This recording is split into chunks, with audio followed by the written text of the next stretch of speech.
We have hand sanitizer available in 2-ounce spray bottles, as well as pints to refill the 2-ounce bottles.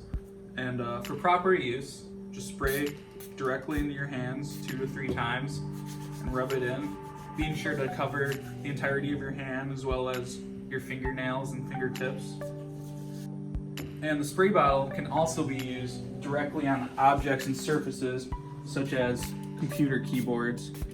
And there's no need to even wipe up since it is alcohol based. It will evaporate pretty quickly. We also have the hand sanitizer in the 2-ounce dropper bottle.